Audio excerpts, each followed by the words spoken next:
आज हम जो इंडस्ट्रियल शेड है, इंडस्ट्रियल शेड के ऊपर हम कैसे मॉड्यूल प्लेस करते हैं, उसके पैरामीटर्स क्या क्या होते हैं, वो फैक्टर क्या क्या होते हैं, वो सारी चीज़ें आज हम आज के सेशन में हम कंप्लीट करेंगे। विशाल अपना स्क्रीन शेयर करो ना, जो बनाया है एरे लेआउट, हम्म। उसमें कुछ है पॉइंट्स आपको है, मैं बताता हूँ। आवाज आ रही है? हाँ, वॉइस क्लियर है, स्क्रीन विजुअल नहीं है, स्क्रीन प्रेजेंट करो।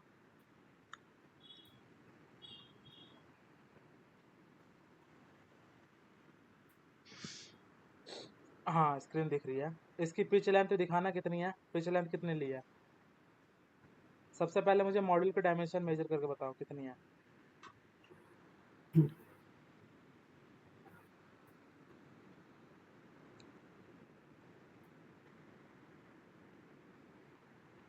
मॉड्यूल की डायमेंशन पहले चेक करवा दो कितनी है।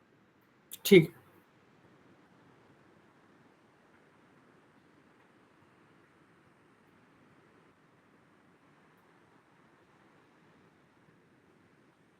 कलर चेंज कर दो इसका।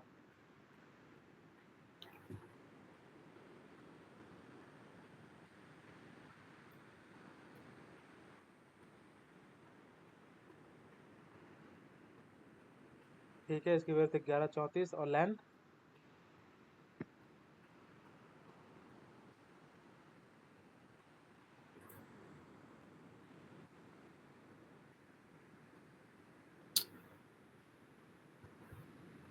कॉर्नर पॉइंट ट्रेस करना।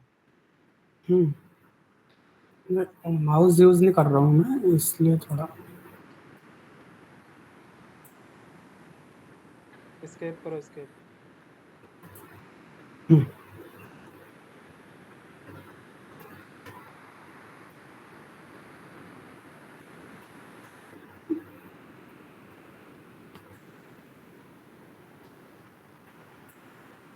स्केप करके कमांड से बाहर आ जाओ। पहले जो कमांड अभी एक्टिव है उसको कमांड करके बाहर से आ जाओ। फिर दोबारा डायमेंशन और लो इसको, खाली इसके ऊपर क्लिक कर दोगे ना लाके माउस को, तो ऑटोमेटिकली सिलेक्ट हो जाएगा।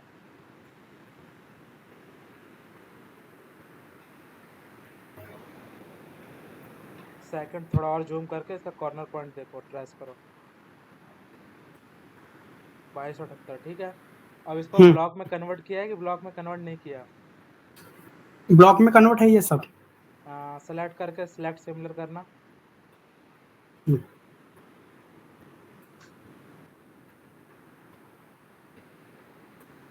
क्यूपी करो, क्यूपी एंटर। 651। एक मॉड्यूल का वोल्टेज है अपना 585, तो इसकी डीसी कैपेसिटी कितनी होगी। हाँ, मुझे कल मतलब अभी यही प्रॉब्लम जा रहा था, उसका एसआई यूनिट में कंफ्यूजन हुआ थोड़ा।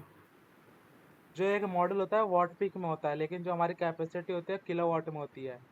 तो watt okay. Peak 1000 watt peak equal to 1 kilo watt होता है। यानी 1000 वॉट पीक मिलेंगे तब जाके 1 किलो वाट हमारा सिस्टम होता है। ओके, तो जो अभी ये 651 टोटल मॉडल है, और मैंने जो सिंगल मॉडल है 585 का यूज किया है, इसको तो मल्टीप्लाई करो, फिर और उसके बाद डिवाइड कर दो 1000 से। ओके तभी तो हमारी कैपेसिटी किलोवाट में आएगी। डिवाइड करोगे ओके 1000 हाँ से। हाँ 380.835 किलोवाट। ठीक है, किलोवाट पीक ये हमारी डीसी कैपेसिटी होगी। मतलब वो ये इंक्लूड करना पड़ता है ना, इंक्लूड मतलब उसका एसआई यूनिट क्या आ जाएगा, किलोवाट पर। Kilowatt peak. पी का फुल फॉर्म क्या रहता है? पीक इन द सेंस कि हमारा जो भी एक ओके मॉड्यूल है वो पीक पे कितना हमारा आउटपुट देगा। वॉट ओके पीक ओके मतलब होता है कि इतना मैक्सिमम हमारा वॉटेज देगा। ओके। मैक्सिमम वॉटेज जो पीक होता है ना, कहते हैं ये हमारा पीक हो गया, पीक लेवल है। हाँ हाँ हाँ हाँ। मैक्सिमम लेवल होता है वो, पीक कहते हैं उसे। तो वॉट पीक का ओके मतलब होता है कि हमारा मैक्सिमम एक मॉड्यूल से इतना वॉटेज हमारा मिल सकता है। तो इस तरह से हम बनाते हैं एरे लेआउट। तो इसका कुछ पॉइंट्स है कि जो ऑब्जेक्ट हमारे को गूगल अर्थ से दिख रहे हैं, थोड़ा छोटा करो। सेंटर पे आओ, जो कट लगा रखा है क्रॉस, इसके ऊपर मॉड्यूल नहीं लगा है क्योंकि हमारा कुछ मुमटी टाइप का है। लेकिन मुमटी कुछ हाइट पे होती है, 3 मीटर होती है, लगभग 3 मीटर उसकी स्टैंडर्ड हाइट होती है मुमटी की। मुमटी देखे हो ना, छत के ऊपर जो एक रूम टाइप का बना रहता है। तो मुमटी लिफ्ट में के लिए जो रहता है पैरापेट। हाँ, तो इसका जो पीछे मॉडल लगाए हो ना, तो मुमटे की शैडो जाएगी इसके पीछे वाले टेबल पे। हाँ, यहाँ तक शैडो आएंगे और यहाँ भी आएंगे हाँ, तो शैडो। यहाँ पे अपने को मॉडल नहीं लगाना, अपने को यहाँ पे खाली स्पेस करना है, क्योंकि ठीक। शैडो आएगी तो शैडो में हमारी जनरेशन कोई आउटपुट नहीं आएगा। इसलिए वहाँ पे अपने को जितने मॉड्यूल आएंगे शैडो एनालिसिस में हमारा एग्जैक्ट कितने मॉड्यूल हटेंगे वो पता चल जाएगा, लेकिन अपने को अभी भी डिजाइन करना है, तो ये अपने को अभी फिलहाल जो भी अपने आसपास के जो एरिया है हाइटेड वाले वहाँ से अपने को डिलीट कर देना है मॉड्यूल। ठीक। एक तो ये पॉइंट था, और दूसरा ये पॉइंट था कि जैसे कि ये तो अभी लगाया है, बिल्कुल ट्रू साउथ में लगाया है, ये परफेक्ट है, लेकिन कई हम्म। बार हमारे पास रूफ टॉप में ऐसी कंडीशन आ जाती है कि हम अपने को जिस ओरिएंटेशन में हमारी बिल्डिंग होती है तो उस ओरिएंटेशन में अपने को मॉड्यूल लगाना होता है। For okay. एग्जांपल के लिए छोटा करोगे, देखो छोटा करके, छोटा करो, देखो ऊपर देखो सोलर लगा पड़ा है, हम्म। इस हाँ, वाले इसका रूफ एंगल पे थोड़ा। सोलर लगा पड़ा है, तो ये ट्रू साउथ ना होके जिस टाइप का हमारी बिल्डिंग का ओरिएंटेशन है उसी डायरेक्शन में हमारा मॉड्यूल भी लगा पड़ा है। लेकिन जो हम्म। एग्जैक्ट ट्रू साउथ है वो आपने देखो अभी ड्राइंग में लगाया है। तो ये हाँ। कंडीशन फॉलो करनी पड़ती है कि हमें मैक्सिमम कैपेसिटी लाने के लिए, अगर यही हम बिल्डिंग के ओरिएंटेशन के अकॉर्डिंग लगाएंगे तो हमारी कैपेसिटी इससे बढ़ जाएगी। ओके। तो इसलिए मैक्सिमम कैपेसिटी लगाने के लिए कई बार कंडीशन होती है कि हमारा जिस ओरिएंटेशन में हमारी बिल्डिंग है उसी ओरिएंटेशन में लगाए, लेकिन नॉर्मल जो हमारा ग्राउंड माउंटेड प्रोजेक्ट होता है उसी में हम ज़्यादा ट्राई करते हैं कि हमारा जो भी है पूरा ट्रू साउथ हो। अदरवाइज जितने भी रूफ टॉप होते हैं उसमें हम जो बिल्डिंग का डायरेक्शन होता है, बिल्डिंग का ओरिएंटेशन होता है, उसी के डायरेक्शन में अपना मॉड्यूल लगाते हैं, ताकि हमारा जो रूफ टॉप है वो मैक्सिमम कैपेसिटी उसके ऊपर लग सके, क्योंकि रूफ टॉप के ऊपर हमारा स्पेस कम होता है, हम्म। जगह उतनी नहीं होती छत के ऊपर कि हम ज़्यादा से ज़्यादा कैपेसिटी का मॉड्यूल लगा सकें, ज़्यादा कैपेसिटी का। लेकिन ग्राउंड होता है वो हमारा ओपन एरिया होता है, वहाँ ओके। पे मतलब काफ़ी ग्राउंड जैसा होगा, पूरा दूर दूर तक कुछ नहीं होगा, मतलब ग्राउंड लेवल एक होगा, तो वहाँ पे हमारे को ओपन स्पेस काफ़ी होता है जिससे कि अपना प्लांट लगा सकते हैं। तो इसलिए हम ट्रू साउथ में ग्राउंड माउंटेड में लगाते हैं, और रूफ टॉप पे हम जो ओरिएंटेशन होता है रूफ का उसी के पैरेलली हम अपना मॉड्यूल लगाते हैं। तो ये भी परफेक्ट है, बस इसमें आपने को अब क्या चेंज करना है, जब दूसरी रूफ टॉप की ड्राइंग शैडो। बनाओ ना, तो जिस डायरेक्शन में हमारा बिल्डिंग है उसी के पैरेलल अपना मॉड्यूल भी प्लेस कर देना। और ओके। बाकी दूसरा पॉइंट था कि इसका वो जब एरे लेआउट बनाओ तो इसका जो भी बिल्डिंग है ना उसकी लेंथ मेजरमेंट है कि लेंथ इस साइड से ये वाली कितने की है, राइट साइड वाली, मतलब इसकी पूरी बिल्डिंग की मेजरमेंट डाल डैमेज। देना। मेजरमेंट डाल देना कि बाउंड्री कहाँ से कितनी लेंथ पे है, कितनी कहाँ से कट हो रहा है, कहाँ से बाहर निकल रहा है, इसकी मेजरमेंट डाल देना। और जब भी इसका टेम्पलेट बनाओ तो टेम्पलेट तो अभी मैं बता दूंगा, लेकिन आज हम पहले जब हमारा लास्ट क्लास होगा एरे लेआउट का तो फिर उसमें मैं कंप्लीट एक फाइनल क्या क्या टेम्पलेट में हमारे लेजेंड क्या क्या ऐड होते हैं पूरा एक टेम्पलेट के साथ में उसको कवर कर दूंगा। तो ये परफेक्ट है। और किसी ने बनाया है क्या अभी मॉड्यूल लेआउट? मैं स्टॉप कर देता हूँ शेयरिंग। ओके, शहनाज बनाया है कुछ?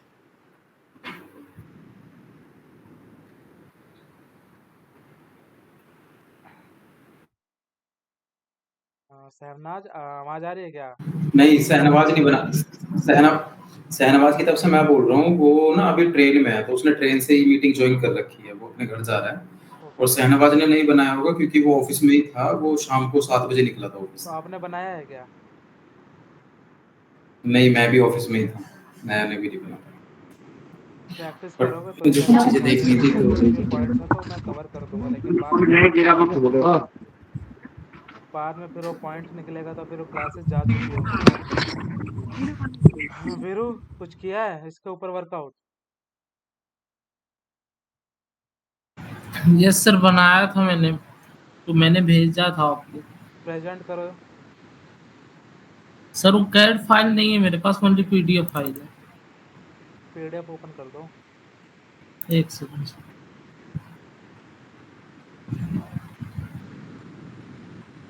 जुल्फिकर अंसारी, आपका कब तक लैपटॉप आ जाए, कुछ आइडिया है?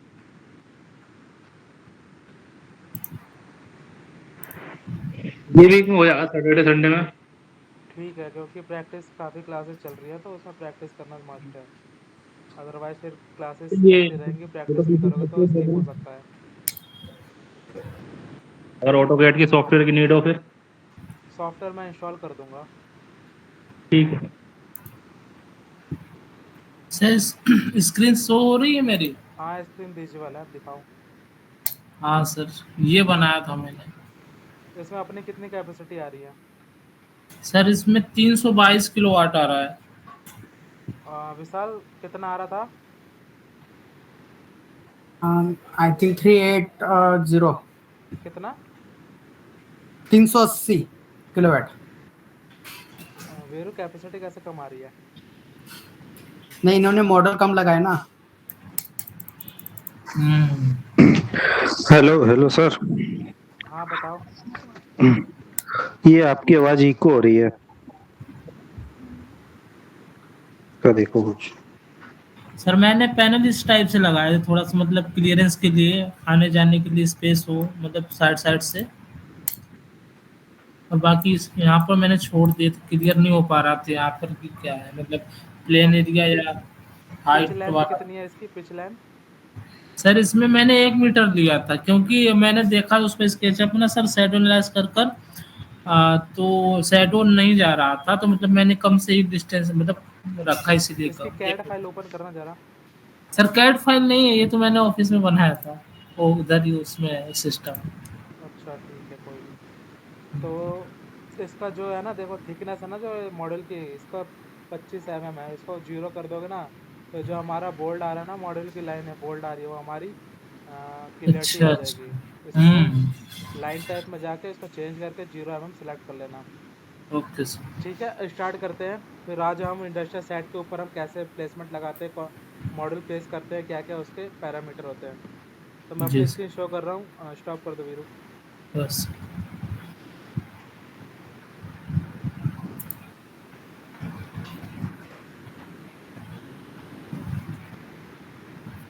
स्क्रीन विजिबल है ना सबको?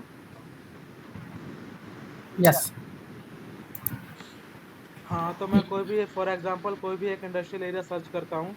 देन उसके बाद अब कोई भी एक अपना इंडस्ट्रियल साइट जो हो, उसको अपना लेट लॉन्ग के अकॉर्डिंग उसे फाइनल करके, फिर हम उसके ऊपर कौन कौन से पैरामीटर होते हैं, क्या क्या चीज़ उस पर टर्बो वेंट्स होते हैं, तो टर्बो वेंट से कितना अपने को ऑफसेट लेना है। जब भी हम इंडस्ट्रियल साइट पर डिजाइन करते हैं तो उसमें ऑफिशियली जो जो ऑब्स्टकल्स होते हैं, एक तो होता है हमारा टर्बो वेंट्स, जिसे हम एग्जॉस्ट वेंटिलेशन कहते हैं, जिसमें से हमारी गर्म हवा जो होती है हमारा एवोपरेट होता है, ऊपर से जाकर वो निकलता है।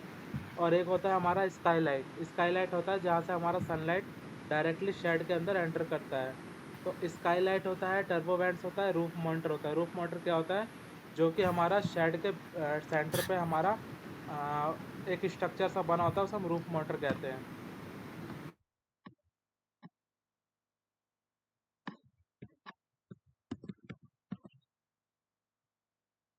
इंडस्ट्रियल एरिया,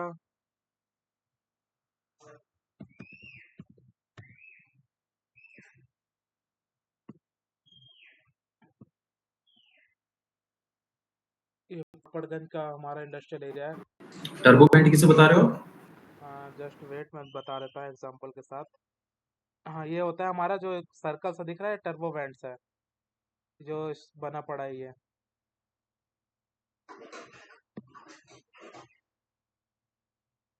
आ गया। टर्बो वैंट वही होता है ना जो एग्जॉस्ट फैन होते हैं वेंटिलेशन वाले। हाँ, ये हमारे हैं टर्बो वेंट्स, सर्कल जैसे हैं ये सारे हमारे टर्बो वेंट्स हैं।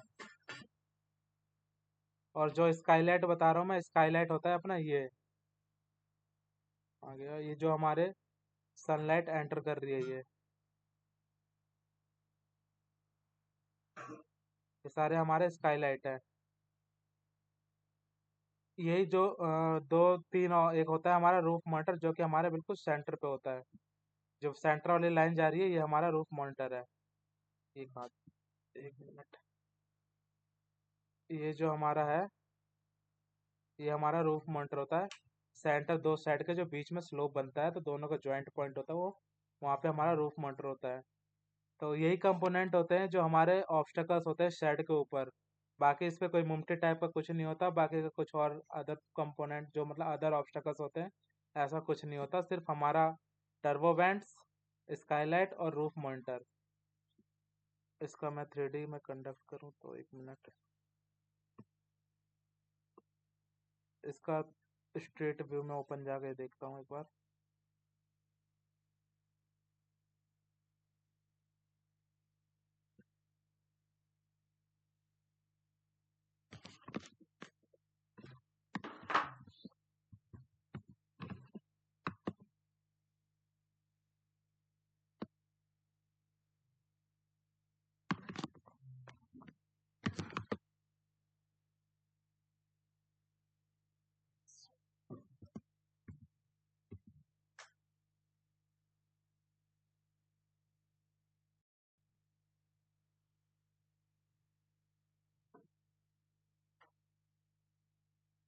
ये जो हमारा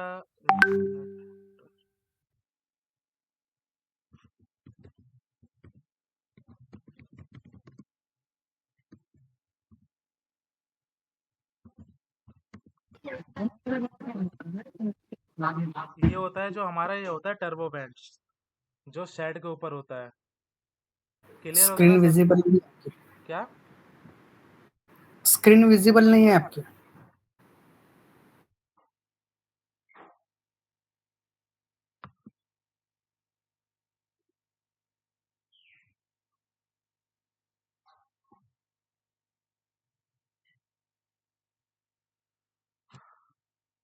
ये होता है ओके, हमारा टर्बो बैंड्स, जो शेड के ऊपर ये गोल गोल सा घूमता रहता है, इसे हम टर्बो बैंड्स कहते हैं। ये इस टाइप का कुछ शेड के ऊपर माउंट होता है। ये होता है हमारा रूफ मॉनिटर, जो हमारे बिल्कुल सेंटर पॉइंट पे होता है।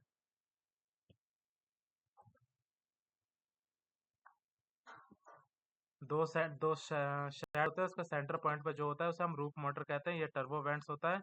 और ये स्काईलाइट होती है, ये जो दिख रहा है ना, ये वाला, ये हमारी स्काईलाइट है, जो जहाँ से हमारा सनलाइट एंटर करता है। तो ये हमें गूगल अर्थ से हमें लोकेशन फाइंड आउट करनी होती है कि कहाँ पे हमारा टर्बो वेंट्स है, कहाँ पे हमारी स्काईलाइट है। रूफ मॉनिटर जरूरी नहीं है कि हर किसी शेड पे हमारा रूफ मॉनिटर प्रेजेंट हो।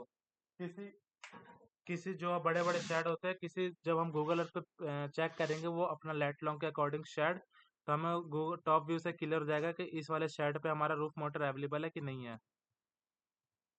तो यहाँ पे जो है अभी इस वाले शेड पे हमारा रूफ मॉनिटर नहीं है, सिर्फ टर्बो वेंट्स और स्काईलाइट है।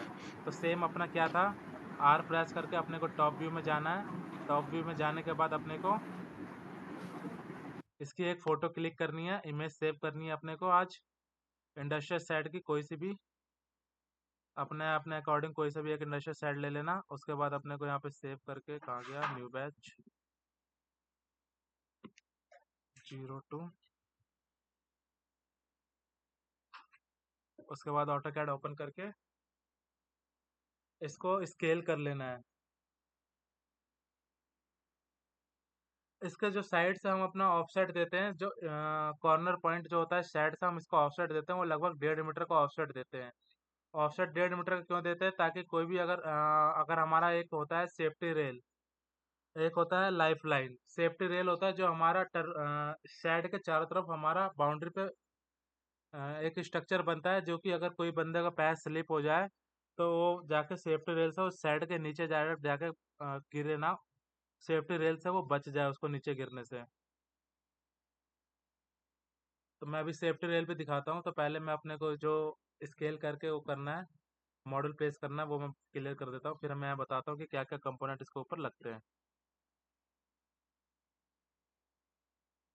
मैंने ये अपना यहाँ से इमेज सेव कर लिया।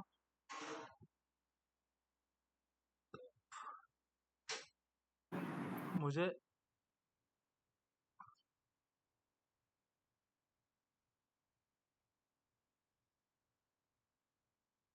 ये वाला शेड की, इस वाले शेड के ऊपर मुझे डीसी कैपेसिटी निकालनी है।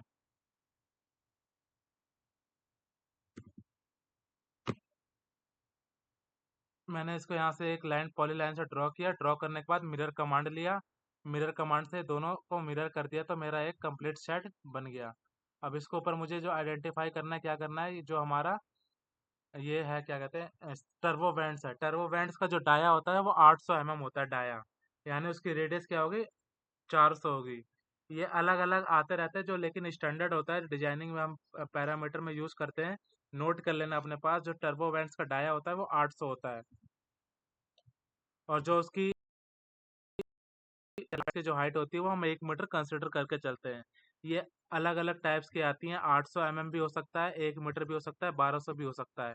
लेकिन अपने को एग्जैक्ट नहीं पता, इसलिए अपने को 1 मीटर लेके चलते हैं। और फिर जब हम अगर शेड की हमारे पास ड्राइंग है नहीं अवेलेबल, जब भी हमारे पास शेड का डिजाइन करने के लिए प्रोजेक्ट आता है, तो सबसे पहले हम क्लाइंट से मांगते हैं, इनपुट मांगते हैं कि अगर सर आपके पास कोई इसकी शेड की ड्राइंग पड़ी है तो ड्राइंग हमसे शेयर कर दें। जिसमें हमारा आर्किटेक्चर ड्राइंग होती है जो शेड की, तो उसमें हमारा सारा एलिवेशन पॉइंट से क्लियर हो जाता है कि हमारे शेड की हाइट कितनी है, शेड की हाइट के ऊपर हमारा जो टर्बो वेंट्स है वो कहाँ कहाँ लोकेशन पे प्लेस है, एग्जैक्ट जो हमारी लोकेशन है वो हमारे ड्राइंग के से क्लियर हो जाता है। तो वो जो भी आर्किटेक्चर ड्राइंग होती है शेड की, वो जब हमें शेयर करता है तो उसमें ऑटोमेटिकली शेड की क्या लेंथ है, क्या विड्थ है, कितने कितने पे हमारी पर्लिन दे रखी है, तो और कितने पे हमारा राफ्टर है, तो सारी ड्राइंग होती है। लेकिन अपने को जो यूज में लेनी है वो सिर्फ अपने को रूफ प्लान लेना है यूज में, क्योंकि जब भी शेड की ड्राइंग आएगी तो सिर्फ एक ड्राइंग नहीं आती, उसमें बहुत सारी ड्राइंग होती है। लेकिन अपने को उसमें से आइडेंटिफाई करना है कि रूफ वाली ड्राइंग कौन सी है, रूफ प्लान लिखा होगा उस ड्राइंग पे, रूफ प्लान ऑफ शेड। तो जो भी रूफ के अपने ऊपर काम है, रूफ के ऊपर अपने को सोलर पैनल लगाना है, तो हमें रूफ ड्राइंग से ही अपने को यूज में लेना है, बाकी की कोई ड्राइंग अपने को यूज में नहीं है। बाकी और जो होता है क्या कहते हैं, हाइट कितना है, तो वो किसी भी एक एलिवेशन ड्राइंग में देखोगे तो पता चल जाएगा कि हमारा शेड की हाइट कितना है। शेड की हाइट इसमें क्या मेजर क्यों शेड की हाइट का क्या इसमें इफेक्ट आता है कि मान लो कि अगर हम शेड के ऊपर मॉड्यूल लगाते हैं, तो शेड के ऊपर जब भी मॉड्यूल लगता है तो उसकी जो इन्वर्टर लोकेशन है वो हमेशा एलटी पैनल रूम के आसपास ही होती है। जहाँ क्लाइंट का इलेक्ट्रिकल रूम है वहीं पे उस क्लाइंट प्लान करता है कि वहाँ पे उसका इन्वर्टर लग जाए, एसीडी भी लग जाए। तो शेड की हाइट जब भी हम केबल लेंथ निकालेंगे कि हमारी डीसी केबल लेंथ कितनी लग रही है, डीसी केबल यानी जो हमारा स्ट्रिंगिंग में यूज होता है, डीसी केबल स्ट्रिंगिंग जिस केबल से करते हैं उसका डीसी केबल का यूज होता है, तो डीसी केबल हमारी लेंथ कितनी लग रही है, तो उसमें हम जो भी हमारे टीएल कमांड यानी टोटल लेंथ कमांड होता है, टीएल से हम जो भी उसका लेंथ निकालेंगे प्लस में उससे शेड की हाइट करेंगे, तब जाके हमारे पास एग्जैक्ट शेड की हाइट आ पाएगी कि हमारा डीसी केबल इतना मीटर यूज हो रहा है एक स्ट्रिंग में। उसको फिर मल्टीप्लाई कर देंगे टोटल नंबर ऑफ स्ट्रिंग से, तो हमारा टोटल कितना हमारा इस प्लांट में डीसी केबल लग रहा है वो हमारी लेंथ इन मीटर में निकल के आ जाएगी। तो ये सारा बॉम्ब हमें बॉम्ब मतलब होता है बिल ऑफ मटेरियल, यानी कितना हमारा मटेरियल इसमें इस वाले प्लांट में हमारा लगेगा। तो डिजाइनर का जो हैंड में वर्क ऑफ स्कोप में आता है वो बॉम्ब भी बनाना डिजाइनर के हैंड में होता है, कि जब वो प्लांट डिजाइन कर रहा है तो उसको कितना उसमें उसका मटेरियल क्या क्या कितना कितना लग रहा है, क्वांटिटी क्या क्या है, सब कुछ डिजाइनर को उसको एक पूरा कंप्लीट प्रोजेक्ट का डिजाइन बना के प्लस में बॉम्ब भी देना होता है कि इतना आपका डीसी केबल लग रहा है, इतना आप इतना मीटर आपका एसी केबल लग रहा है, इतना आपका मॉड्यूल लग रहा है, इतना आपका स्ट्रक्चर लग रहा है, जो भी है कंप्लीट एक बॉम्ब बना के देना होता है, ताकि क्लाइंट को जब भी हम प्रपोज करें तो हमारी कितनी कॉस्ट आ रही है, उसमें अपना कंपनी का कितना मार्जिन है वो ऐड करके तब जाके हम क्लाइंट को कोड करते हैं कि अगर हमारी कॉस्ट जो आ रही है 10 रुपये आ रही है, तो हम क्लाइंट को आगे प्रपोज करते हैं कि सर आपकी जो कॉस्ट है वो 12 रुपये 13 रुपये पड़ेगी पर वॉट किलो वाट। तो वही होता है, इसलिए कि डिजाइनर को जब उसको एग्जैक्ट क्वांटिटी निकालना आता होगा तभी जाके वो आगे एग्जैक्ट कॉस्ट बता पाएगा, और जाके फिर एग्जैक्ट जो क्लाइंट है वो उसको हम कोट कर पाएंगे। तो हमें जो भी लेंथ वेंथ निकालनी होती है वो सारा शेड का हाइट कितना है, कहाँ से केबल टर्न हो रही है, कितना कहाँ से डाउन हो रहा है, कहाँ से लूप बन रहा है, लूप इन द सेंस कहाँ से केबल हमारी गोल घूम रही है, और लूप कितना है, हाइट कितना है, कहाँ से हमारा केबल का रूट है, ये सारा फैक्टर हमारे को प्लस करने होते हैं केबल के। तो लेंथ एक बड़ा मेजर फैक्टर है कि जहाँ से हमारी केबल जा रही है उसमें हमारा जितना लेंथ है, कितना डाउन है, कितना अप है, वो सारा लेंथ हमें ऐड करके तब जाके हमारा एक फाइनल केबल का लेंथ निकलता है। तो जैसा अभी अपने को अभी इस वाले शेड पे अपने को मॉडल पेश करना है, तो मैंने जो टर्बो बैंड्स का मैंने डाया बनाया था वो मैंने ले लिया था 800 mm हमारा इसका टर्बो बैंड्स का डाया होता है। अब मैं इसको क्या करूँगा, कॉपी कर लूँगा, कॉपी करके जहाँ जहाँ मुझे दिख रहा है कि जहाँ जहाँ हमारे को डाया वो टर्बो बैंड्स है वहाँ वहाँ मैं इसको प्लेस कर दूंगा।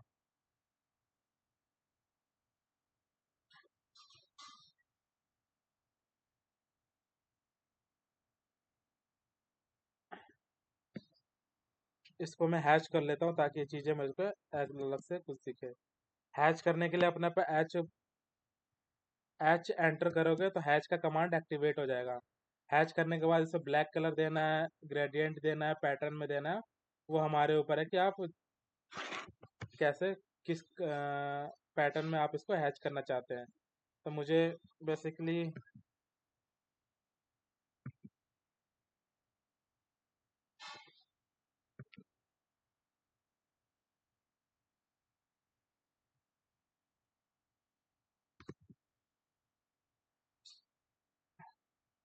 पैटर्न में मैंने हैच कर दिया।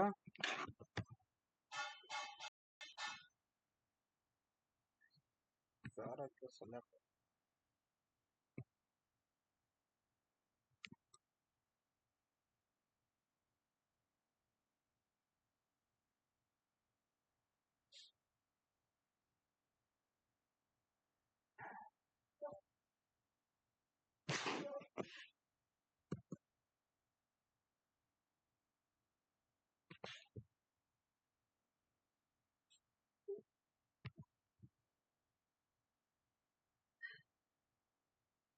अब मैं इसको कॉपी करते हुए जहाँ जहाँ हमारी लोकेशन है वहाँ पे अपने को ये जो सर्कल हमने 800 mm का डाया का बनाया था वहाँ पे जाकर प्लेस कर देना है, जिससे कि हमें आइडेंटिफाई हो जाए कि यहाँ पे हमारा टर्बो वेंट्स है। और फिर यहाँ पे हम इसका शेडो एनालिसिस करके हम जहाँ तक इसका टर्बो वेंट्स का शेडो आएगा वहाँ तक अपने को मॉड्यूल नहीं लगाना। उसके बाद अपने को जहाँ ओपन स्पेस मिलता है वहाँ पे अपने को मॉड्यूल प्लेस करने हैं।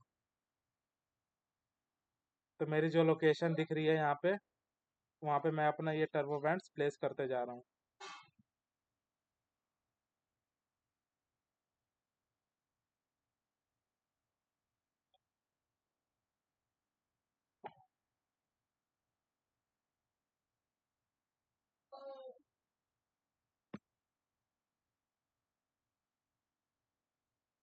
अब मुझे स्काईलाइट दिख रहे है कि यहाँ पे कुछ स्काईलाइट है। अब स्काईलाइट का लेंथ अलग अलग हो सकता है। स्काईलाइट कोई एक रैंडम एक ही लेंथ के नहीं होते, अलग अलग साइज के स्काईलाइट होते हैं।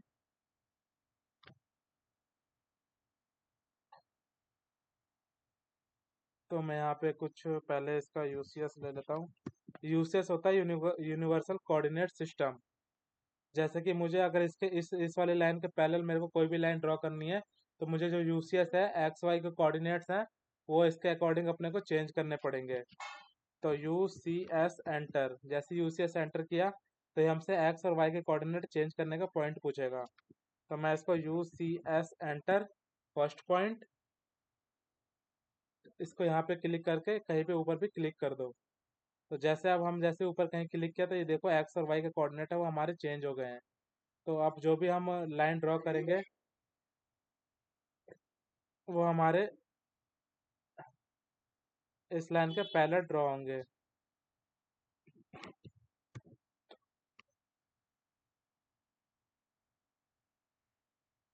ये स्काईलाइट है, स्काईलाइट की कोई फिक्स डायमेंशन लेंथ वेंथ नहीं होती है।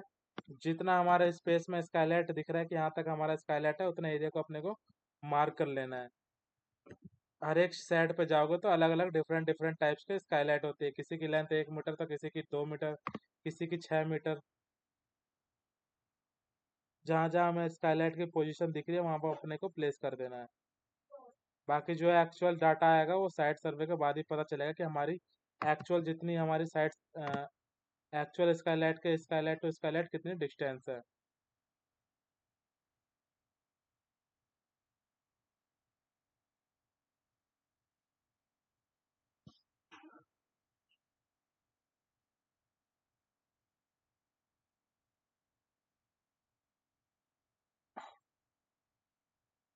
और इसमें दूसरा ऑप्शन एक और था, अगर मुझे इस वाले इमेज में मेरे को स्काईलाइट क्लियर नहीं दिख रहे हैं तो मैं क्या करूँगा, इसके पुराने वाले इमेजेस में जाके चेक करूँगा कि पुराने वाले इमेजेस में कहीं मुझे स्काईलाइट विजुअल दिख रहे हैं या उसमें भी नहीं दिख रहे। तो मैं इसमें क्या करूँगा, जाके इसे कुछ पुरानी इमेजेस चेक कर लूँगा कि जिसमें मुझे स्काईलाइट क्लियर विजुअल हो।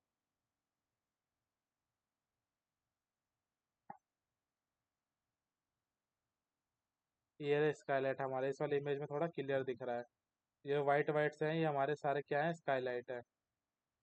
ये जितने भी वाइट वाइट है, और ये जो सर्कल सर्कल है ये क्या है, हमारे टर्बो वेंट्स हैं। तो इस वाली इमेज में थोड़ा बहुत क्लियरिटी है। और भी पीछे जाके चेक कर लेना कि कोई भी इससे ज़्यादा कोई अच्छा इमेज क्लियर दिख रहा है। नहीं दिख रहा है तो जो भी हमें ये क्लियर ज़्यादा दिख रहा है इससे ज़्यादा स्काईलाइट और इसका, तो इसका इमेज सेव करके सेम क्या करना है अपने को, ऐसे ही अपने को एक स्काईलाइट और टर्बो वेंट्स और जो भी शेड का लेंथ है विड्थ है उसको मार्क कर लेना है। देन इसके बाद क्या करना है, मॉड्यूल प्लेस करना स्टार्ट करना है। तो मॉड्यूल जो हमारी डायमेंशन है वो मैं ले लेता हूँ। अभी मैंने इसको स्केल नहीं किया, स्केल करने का, स्केल करेंगे तभी जाके इसके अपने लेंथ में आएगी, तभी जाके हम इसको actual DC capacity find out कर पाएंगे। तो स्केल करने के लिए क्या करना होगा, यहाँ से जाएंगे गूगल अर्थ पे, लाइन में जाकर मीटर वाला यूनिट सेलेक्ट करेंगे। उसके बाद इस वाले कॉर्नर से इस वाले कॉर्नर तक ये हमारा 125 मीटर लेंथ है शेड का। तो अब यहाँ से अपने को क्या करना है, 125 मीटर की एक लाइन ड्रॉ करनी है।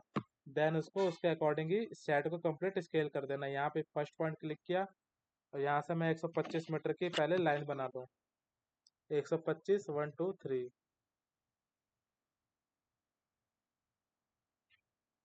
इस वाले पॉइंट पे पहले को अपने क्लिक करना है, देन दूसरे वाले एंड पॉइंट पे आना है।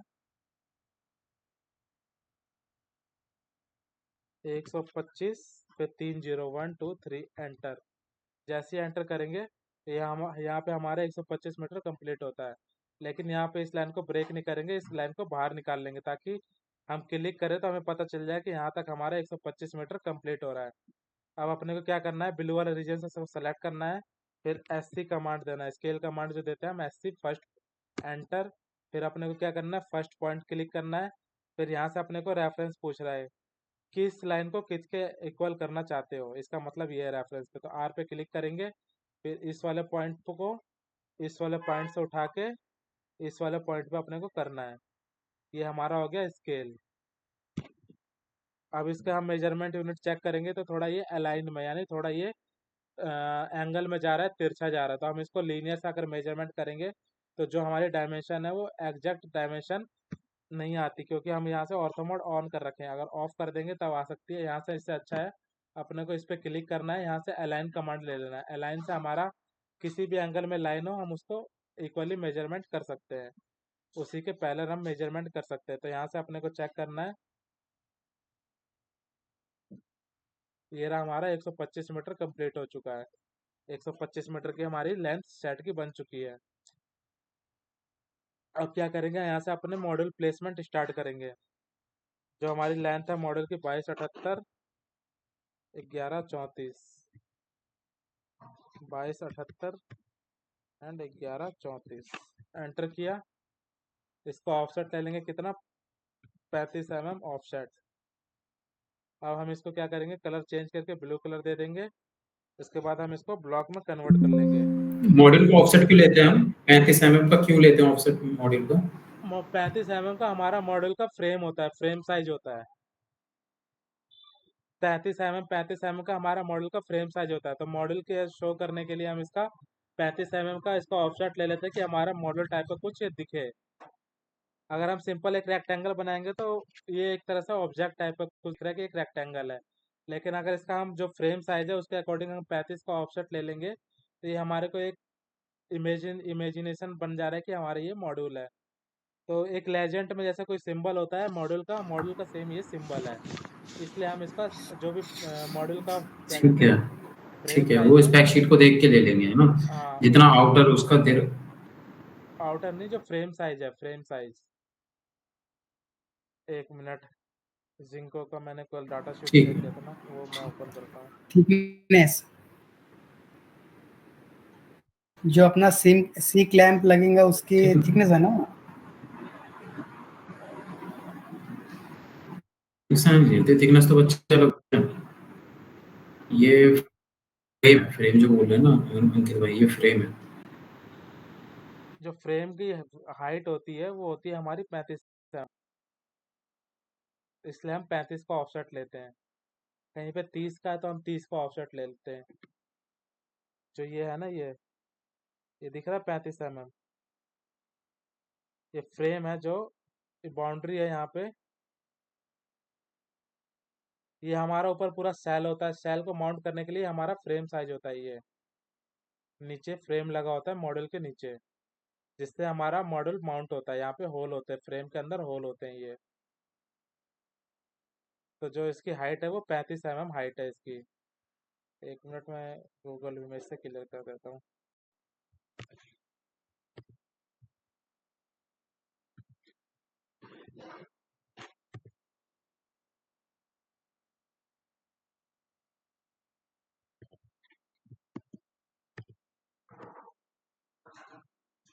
ये दिख रहा है, ये जो ये वाला है ना, ये वाला पोर्शन, ये हमारा फ्रेम है।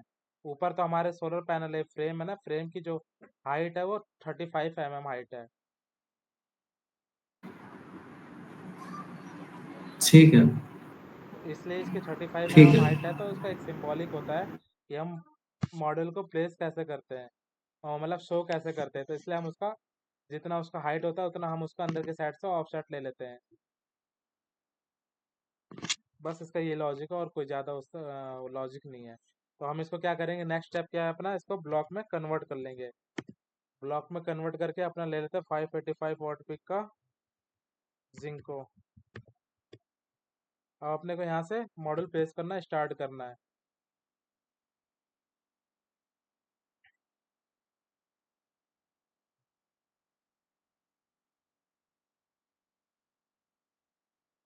हम यहाँ से इसको क्या करेंगे, डेढ़ डेढ़ मीटर अपने को अंदर लेना है। 1.5 मीटर अपने को ऑफसेट क्यों लेना है अंदर, कि जब भी हम यहाँ से ट्रैवल करें, एक मिनट,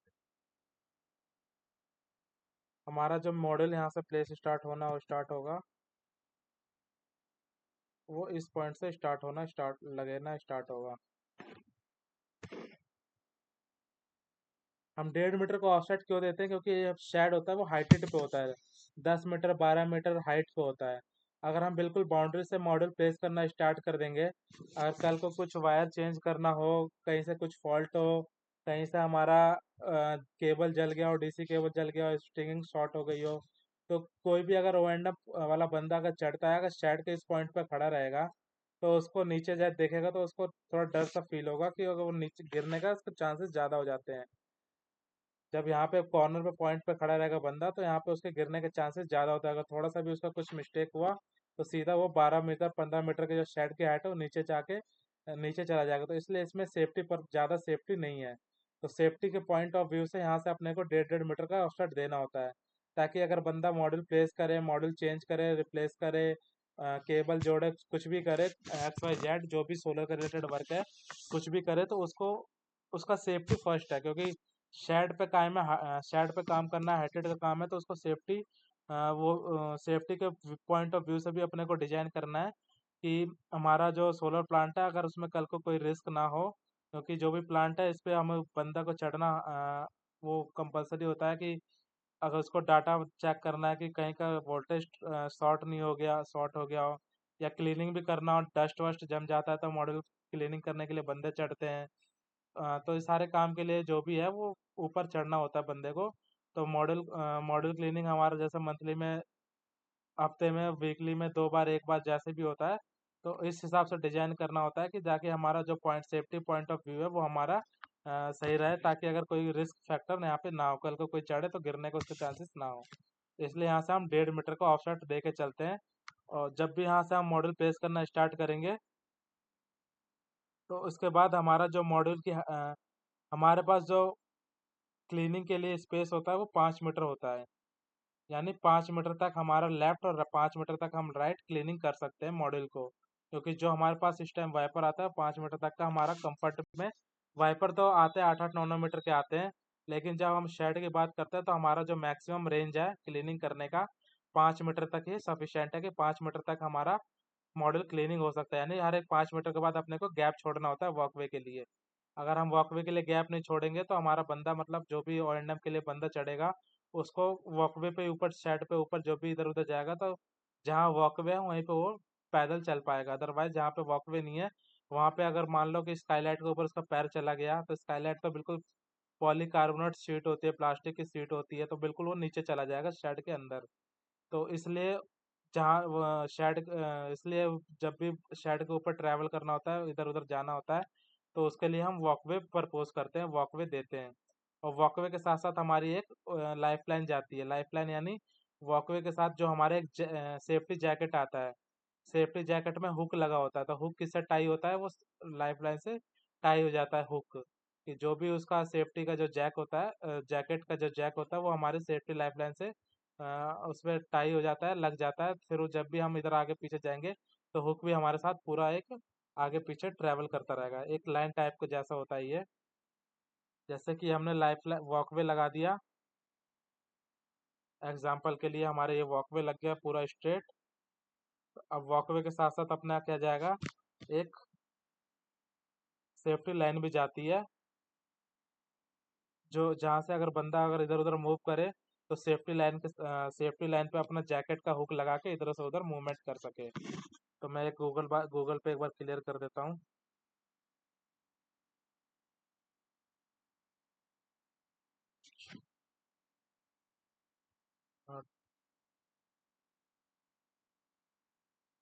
सोलर टी शर्ट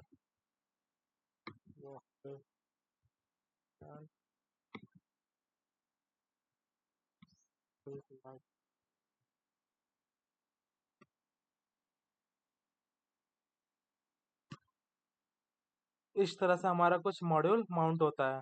तो जब भी मॉड्यूल माउंट होता है तो ये हमारा वॉकवे दोनों तरफ साइड हमारे मॉड्यूल होते हैं, और बंदा जब भी ट्रैवल करेगा तो हमेशा वॉकवे के साथ ही ट्रैवल करता है शेड के ऊपर।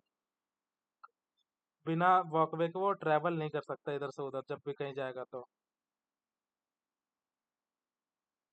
और इस टाइप का कुछ हमारा होता है, ये होता है हमारा सेफ्टी लाइफ लाइन, जो कि हमारा वॉकवे के अराउंड ही ये सारी चीज़ें, ये हमारा होता है सेफ्टी लाइफ लाइन। ये वॉकवे के साथ साथ हमारी ये लाइफ लाइन भी चलती रहती है। तो जब भी प्लान करने डिजाइन करने का तो वॉकवे के साथ साथ हमारा अपना सेफ्टी लाइफ लाइन भी लगाने के लिए स्पेस लेके चले। वॉकवे का डिस्टेंस कितना देना होता है? वो मैं बताता हूँ डिस्टेंस कितना कह रहा देना हूँ, होता है, वेट। मैं बता रहा हूँ, कवर कर रहा हूँ। ये क्लियर हो गया ना, वॉकवे और सेफ्टी लाइफ लाइन दिखते कैसे और कहाँ कहाँ लगाना होता है। इसके बाद ये हमारा होता है, क्या कहते हैं, ये होता है हमारा सेफ्टी रेल। जो वॉकवे के साथ चलता है उसे हम लाइफ लाइन कहते हैं, और जो हमारे बाउंड्री के एंडिंग पे लगा होता है, ये बाउंड्री के बिल्कुल लास्ट में जहाँ से हमारे को बाउंड्री का जो एंड पॉइंट होता है, यानी शेड का जो एंड पॉइंट होता है, वहाँ पे हम इस टाइप का कुछ सेफ्टी रेल लगाते हैं। अगर बंदा का पैर स्लिप होता है यहाँ पे, तो गिरते गिरते लास्ट में यहाँ पे आके रुक जाए वो। अदरवाइज अगर वो सेफ्टी रेल हम नहीं देंगे तो वो बंदा सीधे जाके नीचे स्लिप होकर नीचे जा सकता है। तो इसलिए जब भी यस, डिजाइन करते हैं तो ये सेफ्टी रेल का प्रोविजन जरूर लेके चलते हैं, ताकि बंदा का सेफ्टी सही से हो सके। ये सेफ्टी रेल और लाइफ लाइन सिर्फ इंस्टॉलेशन के टाइम के लिए होता है या परमानेंट रहता है नहीं, ये? 25 ईयर्स के लिए होता है, जब तक हमारा प्लांट है, सोलर प्लांट जब तक रहेगा। क्योंकि बंदा तो खाली ये तो नहीं है कि इंस्टॉलेशन पे टाइम चलेगा, चढ़ेगा ऊपर। वो तो ओएनडम जब क्लीनिंग करने जाएगा तभी बंदा ऊपर जाएगा, या कुछ फॉल्ट आता है तो भी बंदा ऊपर चढ़ के चेक कर सकता है कि कहाँ पे है। तो जो भी हम ये डिजाइन करेंगे ये होता है हमारा लाइफ लाइन।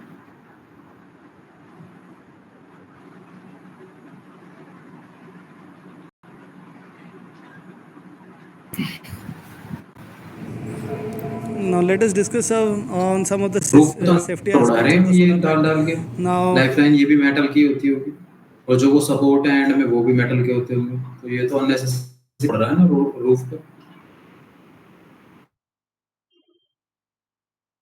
इस टाइप का कुछ लाइफ लाइन होता है। 1 मिनट में जो क्वेश्चन है मुझे बताना, भी पहले वीडियो देख लो।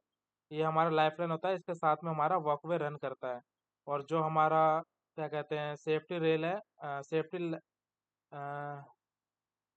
कहाँ गया, ये तो होता है हमारा लाइफ लाइन, और जो बाउंड्री के एंड में लगता है वो होता है हमारा सेफ्टी रेल, और ये होता है हमारा वॉकवे। कुछ इस टाइप का कुछ हमारा प्लेसमेंट होता है।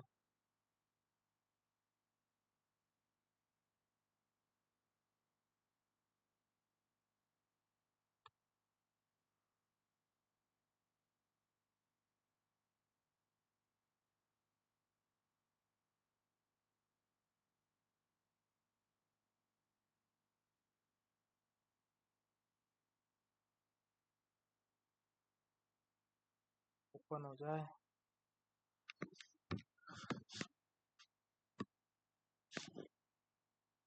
इस टाइप का कुछ इसका प्लेसमेंट अरेंजमेंट होता है। जहाँ जहाँ वॉकवे होती है वहाँ वहाँ पे अपने को लाइफ लाइन देना जरूरी होता है। जो भी इसका सेफ्टी जैकेट है वो हुक होता है इसके अंदर ही टाई होके, उसके बाद जब भी बंदा मूव करे तो सेफ्टी हुक भी उसके साथ साथ मूव करता रहता है। तो 1 मिनट, अब बताओ क्या क्वेश्चन था, कुछ पूछ रहे थे।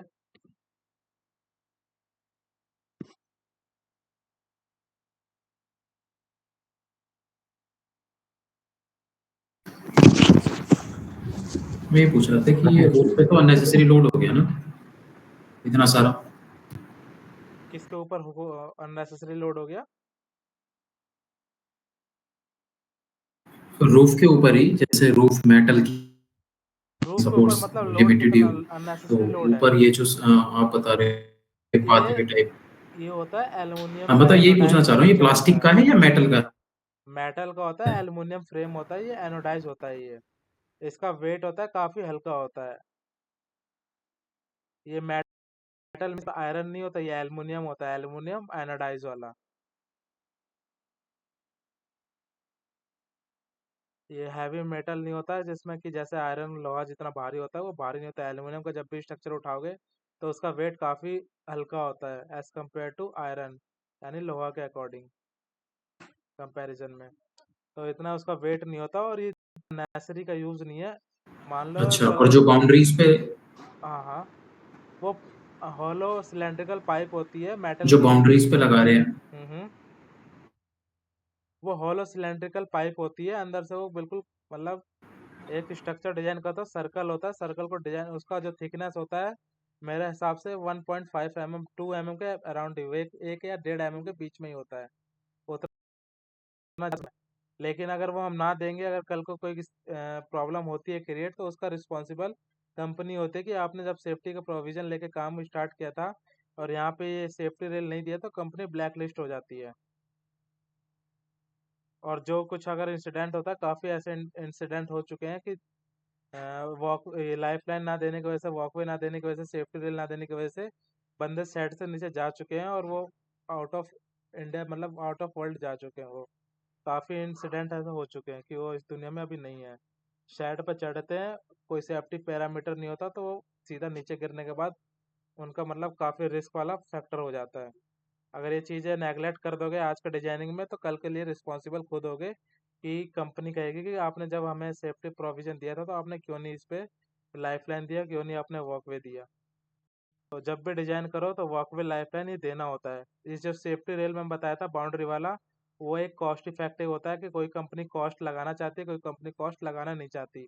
उसका कहना मतलब ये होता है कि जब हमने सेफ लाइफ लाइन दिया है वॉकवे के साथ, तो वो हुक की वजह से वो सेफ्टी में अंदर आता है। लेकिन कई कंपनियां होती है कि नहीं, जब हम वो सेफ्टी रेल भी देती हैं और लाइफ लाइन भी देती हैं। तो ये डिपेंड करता है कि हमारा क्लाइंट कैसा है और हमारी कंपनी कैसी है। लाइफलाइन वॉकवे मस्ट है, हर एक लाइफलाइन के साथ वॉकवे जाना ही जाना है, इसको हम नेगलेक्ट नहीं कर सकते। लेकिन जो सेफ्टी रेल है जो बाउंड्री के एंड में लगता है, वो हमारे कंपनी टू कंपनी डिपेंड करती है। तो जो मैं ये वॉकवे दिया है, वॉकवे ये मैंने जो बनाया है एग्जांपल, अभी मैं क्लियरिटी सही से बनाऊंगा। ये वॉकवे के साथ अपने को एक लाइफलाइन भी जाना जरूर कंपलसरी है। क्योंकि अगर बंदा वॉकवे पे क्या कहते हैं चढ़ के इधर से उधर जाकर पैदल मूव करेगा, तो उसके साथ अगर जैकेट नहीं है, अगर उसका स्लिप अगर वॉकवे से होता है, पैर स्लिप हो जाता है वॉकवे से, तो इसका जो शेड का होता है वो स्लोप में होता है, 3 डिग्री 5 डिग्री और स्लोप में होता है। तो उसका पैर शेड के ऊपर नहीं रुकता तो वो सीधा नीचे जाएगा। तो वो इसलिए सेफ्टी जैकेट पहन के शेड पर चढ़ते हैं कि अगर लाइफलाइन है तो उस जैकेट में जो हुक होता है वो उससे सेफ्टी लाइफलाइन के साथ टाई अप होता है, यानी उसके अंदर फंसा हुआ होता है। तो कहीं अंदर जो हुक है वो भी उसके साथ मूव करेगा।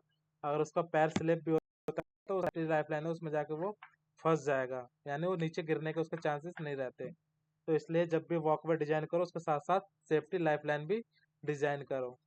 अब मैं बताता हूँ कि वॉकवे की कहाँ कहाँ लोकेशन अपने को देनी होती है। तो वॉकवे की जो लोकेशन है वो जो हम कहाँ कहाँ वॉकवे देते हैं, जो कि हमारा मैंने बताया था, जो हमारा शेड के ऊपर जो वॉकवे देने की लोकेशन है वो हम 5 मीटर लेके चलते हैं। कि 5 मीटर वॉकवे के लेफ्ट में जगह बची होनी चाहिए, 5 मीटर वॉकवे के राइट में होनी चाहिए। तो हम ऐसा लोकेशन आइडेंटिफाई करते हैं कि जहाँ से हमारा 5 मीटर वॉकवे के लेफ्ट में भी कवर हो जाए, 5 मीटर वॉकवे के राइट में भी कवर हो जाए। तो अब यहाँ से हम इसको मूव करके तो यहाँ पे जब भी हम वॉकवे प्लेस करेंगे, लाइफलाइन प्लेस करेंगे, तो यहाँ पे जो हमारा वॉकवे की विड्थ होती है वो 300 350 mm विड्थ होती है वॉकवे की। उसके प्लस में जो हम लाइफलाइन लगाएंगे उसकी पोस्ट होती है हमारी 300 बाई 300 की, उसकी पोस्ट होती है। 300 बाई 300 की पोस्ट होगी, उसके ऊपर हमारा एक ऐसी लाइन ट्रेवल करेगी जो सेफ्टी रेल होती है। ये पोस्ट हमारा 3 3 4 4 मीटर के डिस्टेंस पे लगे रहते हैं। तो जो 300 का हमारा पोर्च हो गया, 300 का हमारा वॉकवे हो गया 600, और प्लस में हम 100 mm मार्जिन लेके चलते हैं कि मॉड्यूल से बिल्कुल चिपका के नहीं लगाते। तो 600 200 800 हो गया, और 200 हम छोड़ते हैं कंड्यूट के लिए। जो डीसी केबल जाएगी हमारी, तो वो ऐसी ओपन रन नहीं होती, उसको किसी एक आता है पाइप, जो पीवीसी पाइप कहते हैं, एचडी जीआई पाइप होता है, उसके थ्रू हमारी डीसी केबल जाती है कंड्यूट के थ्रू। तो कंड्यूट के थ्रू केबल जाए, क्या कहते हैं, डीसी केबल जाएगी, तो उसको भी प्लेस करने के लिए, उसको भी एग्जैक्ट लगाने के लिए स्पेस चाहिए होता है। इसलिए हम जब भी हम एक वॉकवे से एक मॉड्यूल से जब भी हम वॉकवे के लिए स्पेस छोड़ें, तो हमेशा 1 मीटर का स्पेस कम से कम लेके चलना चाहिए। 1 मीटर का स्पेस दोनों के मॉड्यूल के बीच में हम लेके चलें मार्जिन, ताकि जो हमारा प्रॉपर सब कुछ है वो अरेंजमेंट पूरा आ जाए।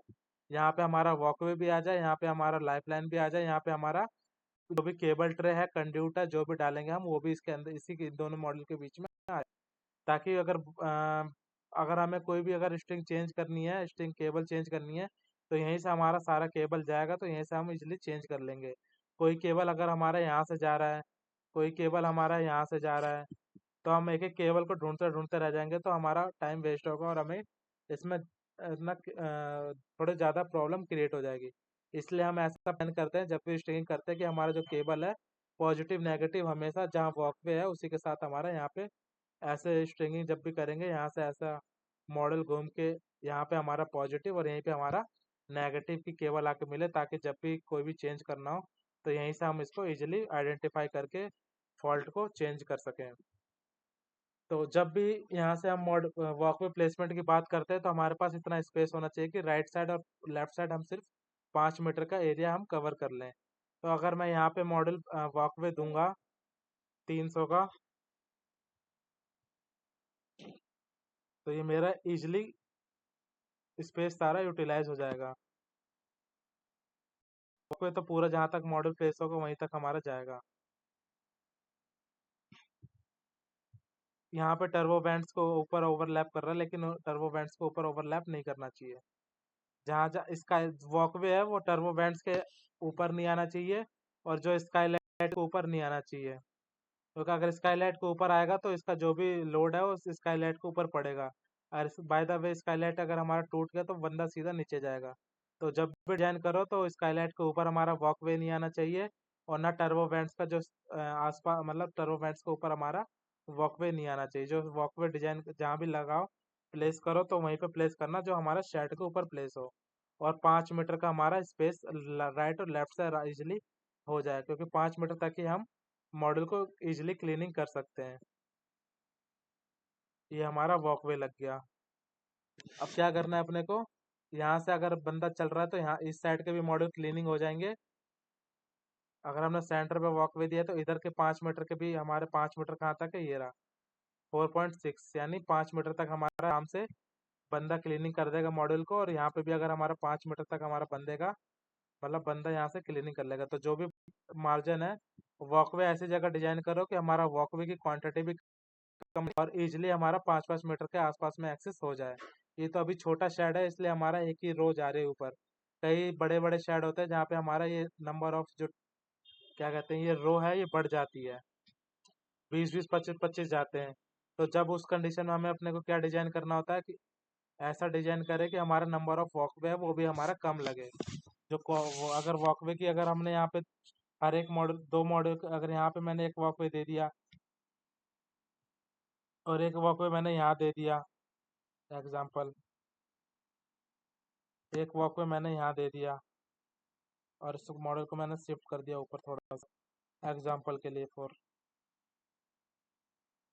तो इससे मेरी एक वॉकवे की कॉस्ट अननेसेसरी लगेगी। क्यों लगेगी? क्योंकि हमारा जो मॉडल है वो एक वॉकवे के साथ ही हमारा पूरा प्लांट इजिली ऑपरेट हो सकता है, यानी एक वॉकवे के साथ हमारा पूरा प्लांट को हम क्लीनिंग भी कर सकते हैं, और इजिली कोई भी अगर चीज़ है तो हम एक्सेस कर सकते हैं।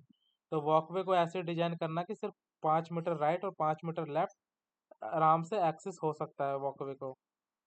तो अगर मैं उस कंडीशन में 2 वॉकवे की लेंथ दूंगा तो हमारी अननेसेसरी कॉस्ट होगी, और अननेसेसरी हमारा वॉकवे लगे जाएगा फालतू का। तो इसलिए हमें ऐसा डिजाइन नहीं करना कि हमारी कॉस्ट भी बढ़ जाए। कॉस्ट बढ़ेगा तो हमारा प्रोजेक्ट कंप्लीट नहीं हो पाएगा, क्योंकि क्लाइंट को मेन चीज़ होता है उसका कॉस्ट, कितना उसका जो भी पैसा लगाएगा वो कितने साल में उसका इन्वेस्टमेंट वापस आ जाएगा, यानी ROI, रिटर्न ऑफ इन्वेस्टमेंट। अगर वो 1 लाख लगाता है तो उसको बताना पड़ता है कि जो भी आप 1 लाख लगा रहे हो तो आपका 1 लाख आपका इतना यूनिट जनरेट करके, इतना सोलर प्लांट इतना यूनिट जनरेट करके देगा। तो आपका जो भी 1 लाख है वो आपका आने वाले 1 साल 2 साल के अंदर सोलर प्लांट जितना भी बिजली बना के देगा आपका 2-3 साल के अंदर आपका 1 लाख रुपये वापस आ जाएगा। तो अगर कॉस्ट की तो उसका जो ROI है, यानी जो उसका साल है वो बढ़ जाएगा। तो उसका साल बढ़ जाएगा तो क्लाइंट उसी टाइम पे मना कर देगा कि नहीं आप इतना मत लगाओ, क्योंकि कॉम्पिटिटर सोलर में मार्केट में बहुत कंपटीशन है, रेट का बहुत ज़्यादा ही चलता है। कि कोई कंपनी अगर प्रोजेक्ट लेने के लिए कोई कंपनी अगर 25 रुपये पर किलोवाट कोट कर रही है तो कोई दूसरी कंपनी प्रोजेक्ट लेने के लिए उसको 22 में भी करने को रेडी हो जाती है। तो इसलिए जो हमारा कॉस्ट है वो डिजाइनर के ऊपर ही डिपेंड करता है कि डिजाइनर किस तरह से उसका प्लांट को डिजाइन करके उसकी कॉस्ट कम से कम प्रोजेक्ट में लग रहा है और कितना उसको प्रोजेक्ट उसका एफिशिएंट वो बना रहा है प्रोजेक्ट को। तो जब भी डिजाइन करें कॉस्ट ऑप्टिमाइजेशन व्यू पॉइंट से भी करना होता है कि जो भी हमारी चीज़ है कम से कम हमारी कॉस्ट आए, कम से कम हम कर सकें, और जो भी है, और सेफ्टी हमारा कम, मतलब सेफ्टी पॉइंट ऑफ व्यू से भी हमारी डिजाइन परफेक्ट हो। ये नहीं कि कॉस्ट कम करने के चक्कर में हमने सेफ्टी को नेगलेक्ट कर दिया, सेफ्टी को छोड़ दिया, कहीं वॉकवे डाला कहीं वॉकवे नहीं डाला। तो इससे जो भी चीज़ है वो सेफ्टी पॉइंट ऑफ व्यू से भी हमारा परफेक्ट होना चाहिए, कॉस्ट इफेक्टिव भी होना चाहिए। और अगर मान लो कल को खुद ही हम प्लांट के ऊपर चढ़ते हैं तो हमारा जो भी पॉइंट, जो भी दिक्कतें आती हैं, जब भी मॉडल क्लीनिंग करना है या कुछ भी करना है, तो वो सारी चीज़ें हमारी इजीली डिजाइन के अकॉर्डिंग वो सारी चीज़ें हमारी इजीली एक्सेस हो जाए। अगर मान लो कल को मैं खुद ही प्लांट के ऊपर चढ़ता हूँ, इस वॉकवे के साथ जाऊँगा, तो मैं इजीली यहाँ इस वाले मॉडल को भी क्लीनिंग कर सकता हूँ, इस वाले मॉडल को भी क्लीनिंग कर सकता हूँ, क्योंकि मेरे पास जो वॉकवे का स्पेस होता है वो 5 मीटर तक का हमारा स्पेस इजीली होता है कि हम 5 मीटर तक हम इजीली एक्सेस कर सकते हैं। तो इस तरह से हम अपने को शेड का डिजाइन करते हैं। पहला क्या पॉइंट था कि जब भी हम डिजाइन करते हैं तो 1.5 मीटर का हमें ऑफसेट लेके चलना होता है, minimum minimum minimum to minimum, क्योंकि अगर बिल्कुल हम कट टू कट को पॉइंट टू पॉइंट लगा देंगे, अगर 500 mm का भी आधा मीटर का भी गैप देंगे, तो आधा मीटर का गैप देंगे तो हमारा जो सेफ्टी रेल है वो हमारा 500 mm पे लगना स्टार्ट होता है। सेफ्टी रेल भी जो होता है हमारा बाउंड्री के एंड से, बिल्कुल एंड से स्टार्ट लगना स्टार्ट नहीं होता, वो 500 mm का डिस्टेंस छोड़ के फिर हमारा सेफ्टी रेल आता है। फिर सेफ्टी रेल के बाद अपने को 1 मीटर स्पेस छोड़ के दे रखना होता है, ताकि कोई बंदा अगर इधर उधर मतलब मूव इजली हो जाए, और उसकी शेडो भी हमारी मॉडल के ऊपर ना आए, क्योंकि सेफ्टी रेल भी 600-700 mm हाइट पे होता है, तो उसकी शेडो भी हमारी मॉडल के ऊपर ना आए, इसलिए हम अपने को 1500 mm minimum to minimum shade के बाउंड्री से छोड़ के चलना है। दूसरा पॉइंट क्या था कि जब भी हम वॉकवे डिजाइन करें उसके साथ अपने को क्या करना है, लाइफ लाइन का जरूर यूज़ करना है, लाइफ लाइन जरूर डिजाइन करना है, क्योंकि अगर वॉकवे भी जब भी यूज़फुल है जब हमारे उसके साथ लाइफ लाइन है।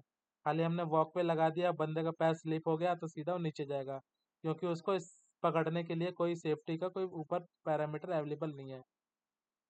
दूसरा पॉइंट क्लियर हो गया। तीसरा पॉइंट था कि जब भी हम एक मॉडल जहाँ भी अभी हम वॉकवे के लिए स्पेस छोड़े तो 1 मीटर का स्पेस हम छोड़ के चले, ताकि हमारी सारी चीज़ें उसी वॉकवे के साथ पैरेलली चलते रहे।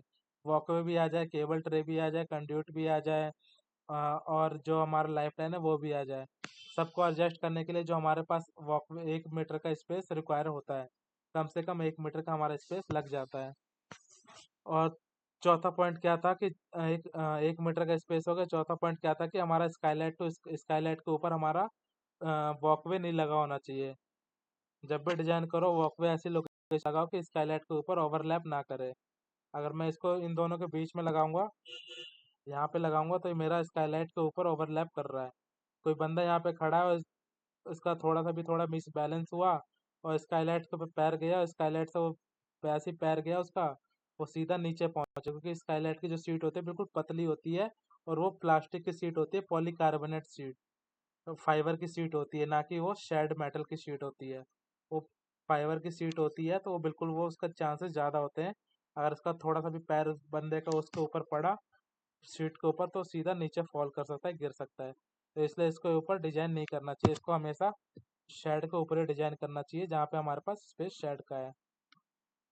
और और क्या था, और इसका जो अभी हमारा 1 मीटर का हमारा क्या कहते हैं हाइट होता है, तो 1 मीटर मल्टीप्लाई बाय 1.5, जब इस थंब रूल है, किसी भी ऑब्जेक्ट का अगर हमें अपने को शेडो एरिया निकालना होता है तो उसकी जितनी हाइट होती है मल्टीप्लाई कर देते हैं 1.5 टाइम्स। अगर 1 मीटर का शेड है तो मल्टीप्लाई बाय 1.5 टाइम्स, तो यानी 1.5 मीटर हो जाएगा। तो इसके चारों तरफ से अपने को क्या करना है, 1.5 मीटर को ऑफसेट ले लेना है। 1 यानी 1500, 1.5 मीटर यानी 1500 होता है। तो इसका अपने को क्या करना है, 1500 का ऑफसेट ले लेना है।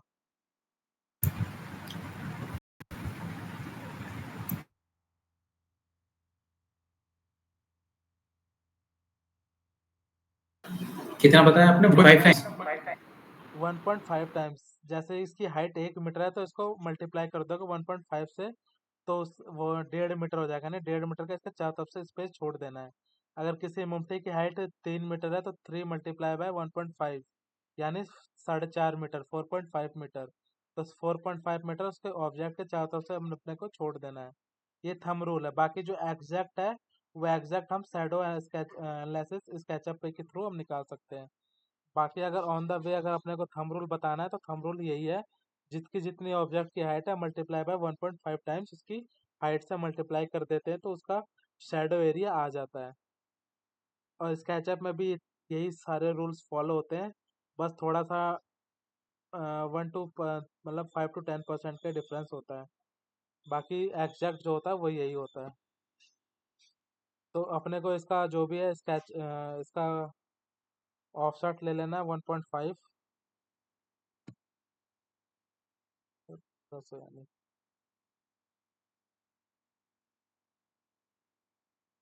ऑफसेट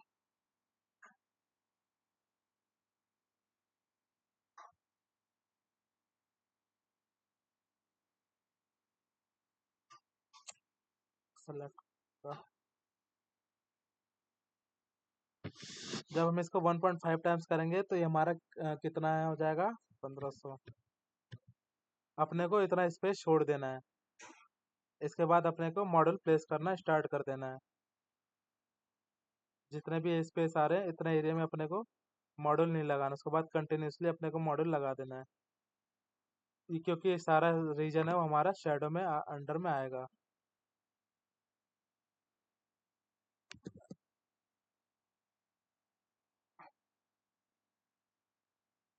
ये सारा रीजन हमारा शेडो में आएगा। तो इसको 1 मीटर की हाइट है तो उसको मैंने मल्टीप्लाई कर दिया 1.5 टाइम्स से सारा। उसके बाद ये हमारे जैसे मॉडल शेडो हमारा, इसको डिलीट कर देंगे। यहाँ पे हम मॉडल लगा सकते हैं। इसके बाद यहाँ से हम इसको कंटिन्यू कर देंगे आगे।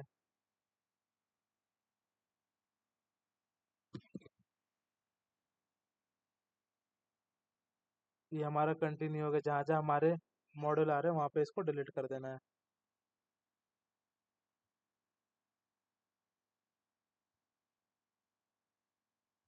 और इसमें भी सेम फंडा यूज होता है, एक मॉडल से दूसरे मॉडल के बीच में 20 mm का गैप देना जरूरी होता है।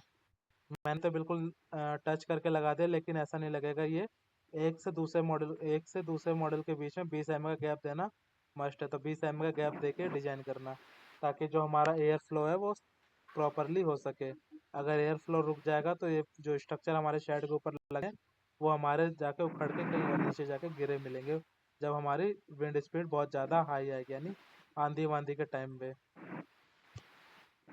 तो इस तरह से हम रूफ शेड का डीसी कैपेसिटी फाइंड आउट करते हैं कमर्शियल प्रोजेक्ट का। स्काईलाइट है तो स्काईलाइट के ऊपर अपने को इसका कुछ हैच करना है, तो हैच ये करके। हाँ पूछो। नो, मैं ये कह रहा था ये वॉकवे की आपने वो विड्थ कितनी बताई थी? ये विर्थ होती है इसकी 310 mm विर्थ होती है। अच्छा, ठीक। वॉकवे की जो विर्थ होती है वो 310 mm विर्थ होती है। और 50 mm 40 से 50 mm उसकी हाइट होती है। और लेंथ तो इसकी जहाँ तक अपना पूरा स्ट्रक्चर है वहाँ पे अपना लेंथ होता है। अब ये टुकड़ों में आता है, 2-2 3-3 मीटर के टुकड़ों में आता है, तो हम इसको कंटिन्यूसली ज्वाइन करते हुए लगा देते हैं। इसको 2-2 3-3 मीटर का इसका टुकड़ा टाइप का आता है सेगमेंट। और किसी का कुछ पूछना है, डाउट है इसका शेड के रिलेटेड, कोई भी क्वेरी हो? हाँ विशाल, कुछ पूछना है शैडो क्लियर से रिलेटेड? नहीं नहीं नहीं क्लियर जुपिटर, कुछ पूछना है? वीरू, सेफ्टी रेल नीचे से कितना छोड़ के लगाते हैं? क्या क्या? सेफ्टी रेल नीचे से कितना छोड़ के लगाते हैं, कितने मीटर सेफ्टी रेल 500 mm की कॉर्नर से? जो बाउंड्री होती है उससे 500 mm छोड़ के हम अपना लगाता स्टार्ट करते हैं सेफ्टी रेल। और फिर ठीक सेफ्टी है, रेल के बाद अपना 1 मीटर के बाद अपना मॉडल प्लेस होना स्टार्ट हो जाता है। ठीक है, ठीक। ठीक है। सेफ्टी सर रेल के बाद सेफ 1 मीटर और रन होता है मॉड्यूल लगाने के लिए। मॉडल लगाने के लिए, ताकि सेफ्टी रेल की शेडो उस मॉडल के ऊपर ना पड़े, क्योंकि सेफ्टी रेल का हाइट होता है 800 mm 600 mm, तो उसकी शेडो पड़ेगी ना मॉडल के ऊपर, तो इसलिए हम 1 मीटर का आज स्पेस छोड़ देते हैं। बताना कि हम अपना 1.5 मीटर छोड़ के लगाते हैं, तो 500 मीटर तो हमारे 500 mm तो हमारा उसमें चला गया सेफ्टी रेल में, और 1 मीटर के बाद फिर मॉड्यूल, यही तो। हाँ हाँ, वही तो मैं भी बता रहा हूँ। जो हमारा 1 मीटर का स्पेस है उतना, क्योंकि सेफ्टी रेल की जो हाइट होती है वो कोई फिक्स नहीं है कि आपको इतना लगाना होता है, हर साइड पे अलग मिलता है। किसी का हाइट होता है 500 mm, इसका हाइट है जैसे कि लगभग 800 mm का आसपास हाइट है, तो हम इसको 800 mm का जो ऑफसेट होगा जहाँ तक हमारा शेडो एरिया आएगा वहाँ तक हम छोड़ के उसके बाद मॉडल लगाना स्टार्ट कर देंगे। अगर ये हमारा 600 का mm का हाइट का होगा तो 600 mm मल्टीप्लाई बाय 1.5 करेंगे, जितना अपना एरिया आएगा उसके बाद हम अपना मॉडल लगाना स्टार्ट कर देंगे। ये अलग अलग हाइट के आते हैं, अलग अलग करना होता है, लेकिन वही है अपना स्टैंडर्ड जो फॉलो करते हुए आते हैं, वो हमारा 1500 mm बाउंड्री से छोड़ के अपना मॉडल प्लेस करना स्टार्ट करना होता है। ये हमारी मिनिमम है, मतलब कम से कम अपना इतना स्पेस छोड़ना ही छोड़ना है। बाकी वो डिपेंड करता है कि हमारा कितना एरिया में शेडो आ रहा है। जहाँ तक हमारा शेडो आ रहा है वहाँ से अपने को छोड़ के फिर अपना मॉडल करना स्टार्ट करना होता है।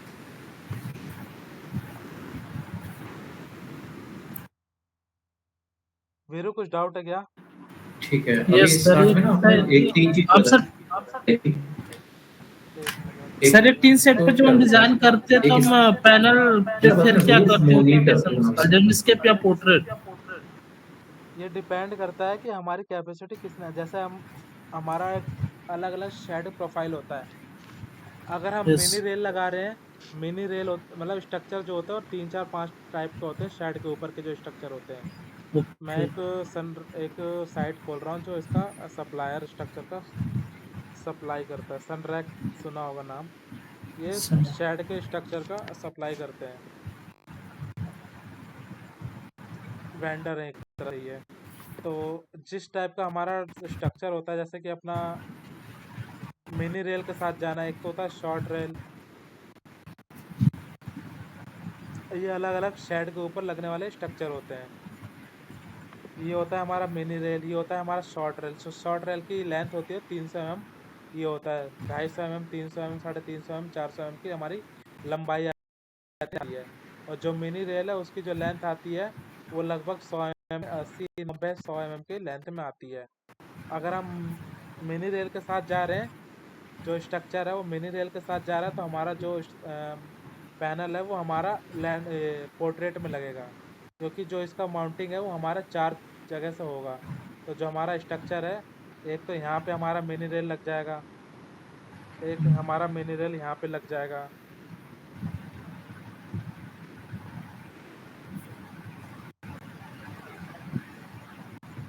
ये हमारा मिनी रेल लग गया, तो यहाँ पे हम पोर्ट्रेट के साथ जाएंगे।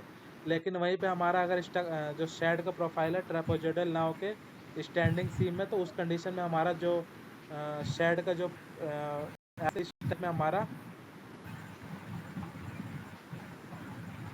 इस टाइप में हमारा रेल लगता है, इसे हम लॉन्ग रेल कहते हैं।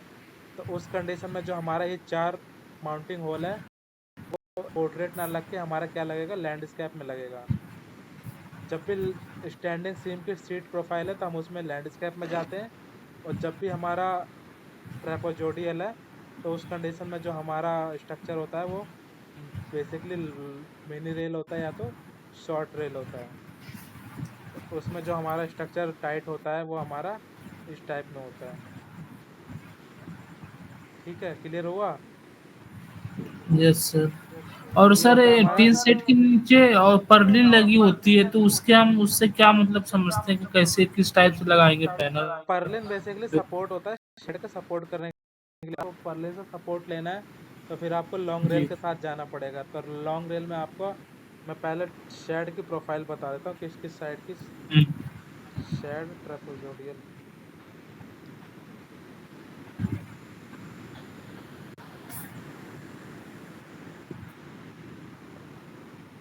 फिर इसमें सर लॉन्ग रेल में तो ज़्यादा कॉस्ट आएगा फिर। कॉस्ट बढ़ जाता है ना, यस लेकिन अगर शेड की प्रोफाइल ही है, अगर अपने को मॉड्यूल लगाना है तो हम उसमें जी फिर मिनी रेल नहीं जाएंगे ना, तो उसमें लॉन्ग रेल हमारा स्ट्रक्चर फिक्स हो पाएगा। जी सर ये होता है हमारा ट्रेपेजोइडल शेड प्रोफाइल, जो इस टाइप का कुछ आता है। जी जी ये हमारा ट्रेपेजोइडल है। इसमें हम पोर्ट्रेट लगाएंगे तो हमारा स्ट्रक्चर 1 2 यहाँ पे 3 4 इसके साथ हम अपना सपोर्ट ले लेगा। तो हम इसमें मिनी रेल के साथ भी जा सकते हैं, शॉर्ट रेल के साथ भी जा सकते हैं। लेकिन एक आता है स्टैंडिंग सीम।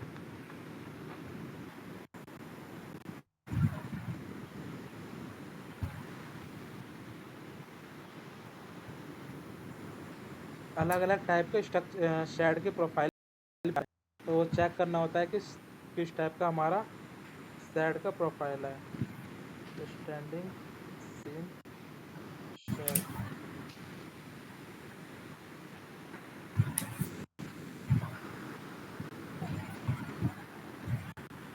प्रोफाइल।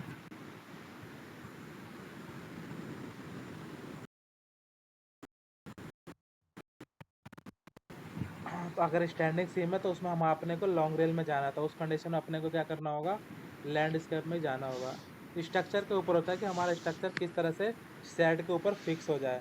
जिस तरह से फिक्स हो जाए उसके अकॉर्डिंग अपने को लैंडस्केप या पोर्ट्रेट में जाना होता है। ये है हमारा स्टैंडिंग सीम का स्ट्रक्चर। कुछ ऐसा रहेगा, यहाँ से बैंड रहेगा तो यहाँ से बैंड रहेगा। तो जो इसके ऊपर है हम लॉन्ग रेल के साथ जाते हैं ताकि हमारा जो स्ट्रक्चर है वो फिक्स हो जाए, वो उड़े ना विंड की वजह से। तो लैंडस्केप में लगाओ चाहे पोर्ट्रेट में लगाओ, जनरेशन पे कोई इफेक्ट नहीं आएगा, क्योंकि मॉड्यूल तो हमारा शेड के ऊपर नॉर्थ या ईस्ट डायरेक्शन में लग रहा है। तो जनरेशन में कोई इफेक्ट नहीं आएगा। बस स्ट्रक्चर के ऊपर होता है कि हमारा शीट की प्रोफाइल कौन सी है और हमारा स्ट्रक्चर किस टाइप का स्ट्रक्चर हम सप्लाई कर रहे हैं। जिस टाइप का हमारा स्ट्रक्चर रहेगा उसी टाइप का हमारा ओरिएंटेशन रहता है मॉड्यूल का। यस तो जब भी पहले क्लियर कर लेना कि आपका जो शेड का प्रोफाइल है वो ट्रेपेजोइडल है या फिर स्टैंडिंग सीम है। स्टैंडिंग सीम कुछ इस टाइप का सेट रहता है, और जो ट्रेपेजोइडल वो मैंने बताया पहले दिखा था इमेज में। बस यही डिफरेंस है। जैसे अभी लाइव प्रोजेक्ट पे काम करोगे तो ऑटोमेटिकली समझ आ जाएगा कि कैसे कैसे क्या चीज़ें होती हैं। प्रैक्टिस होती है मेन चीज़, प्रैक्टिस जितनी करोगे उतनी जल्दी ऑटोमेटिकली माइंड कन्वर्ट कर लेगा कि आपको यहाँ पे लैंडस्केप लगाना है कि पोर्ट्रेट लगाना है। हेलो, मेरा एक क्वेश्चन था। बताओ। जो शेड पे हम बायफेशियल पैनल यूज करते हैं या सिंगल फेस वाले? शेड पे हमारा जो यूज़ होता है बाईफेशियल का कोई फ़ायदा तो है नहीं, क्योंकि बाईफेशियल में हाँ। हमारा रिफ्लेक्टेड होगा तो सन रेडिएशन तो हमारी रिफ्लेक्टेड होकर मॉडल के ऊपर आएगा नहीं। तो लेकिन बाईफेशियल भी यूज़ कर लोगे तो उसका कोई वो नहीं है। लेकिन अगर हमारा मोनोफेशियल हम यूज़ कर रहे हैं, वो हमारे को पड़ रहा है 13 रुपये पर वॉट पी। लेकिन वहीं पे हम बाईफेशियल यूज़ कर रहे हैं, वो हमारा 12 रुपये पड़ रहा है। तो उस कंडीशन में हम बाईफेशियल के साथ जाएंगे ना, क्योंकि हमारा वो कॉस्ट कम पड़ रहा है, मोनो का हमारा ज़्यादा पड़ रहा है। ओके। तो अपने को कॉस्ट के पॉइंट ऑफ व्यू से भी देखना है कि मॉडल का कौन सा इजी पड़ जाता है। तो मॉडल सिलेक्शन हमारे हैंड में नहीं होता, मॉडल सिलेक्शन कंपनी के करते हैं, जो मैनेजमेंट के बंदे होते हैं जिनको परचेज करना होता है मॉडल। वो बता देंगे कि आपको इसके साथ, इस मॉडल के साथ आपको डिजाइन करना है, तो बेसिकली आपको उसी के साथ डिजाइन करना है। लेकिन शेड पे अपना बाईफेशियल गेन तो होता नहीं, क्योंकि उस पर रिफ्लेक्टेड के लिए सन रेडिएशन के लिए बाय पीछे से कोई वो स्पेस नहीं होता कि हमारी सन रिफ्लेक्टेड होके पीछे से हमारे जनरेशन कुछ आउटपुट दे। वो जब भी हम बाईफेशियल यूज़ करते हैं वो हाई राइज स्ट्रक्चर होता है जिनकी हाइट 3 मीटर 5 मीटर होती है, या पार्किंग के लिए यूज़ होती है, उसके लिए हम उसको यूज़ करते हैं। ओके, ठीक है, हुआ क्लियर? क्लियर। ठीक है फिर तो इसके ऊपर मैं लोकेशन और ऑलरेडी मॉडल शेयर कर रखा है, तो इसके ऊपर मुझे शेड का लेआउट्स बना के शेयर कर देना, ताकि फिर ये कंप्लीट हो जाए। फिर हम कल ग्राउंड माउंटेड का कवर करेंगे कि ग्राउंड माउंटेड में क्या क्या पैरामीटर्स होते हैं डिजाइन करने के लिए। ओके ओके ठीक है जुल्फिकार, ललित, वीरू ठीक है, क्लियर है यहाँ तक? हाँ ठीक है। फिर हैं कल की क्लास में। बाकी मुझे वो प्रैक्टिस करते रहना टाइम निकाल के, ज़्यादा टाइम नहीं लगेगा, मैक्सिमम टू मैक्सिमम हार्डली 1 घंटा लगेगा कोई भी चीज़ें अगर स्टार्टिंग से कर रहे तो। अदरवाइज जब प्रैक्टिस होगी, ऑटोकैड में कमांड है तो 15-20 मिनट का काम है, ज़्यादा हैवी काम नहीं है ये, तो अपने अकॉर्डिंग टाइम निकाल के उसको कवर कर लेना। ठीक। ओके फिर मिलते हैं कल। इसका मुझे लेआउट्स भेज देना बना के। ओके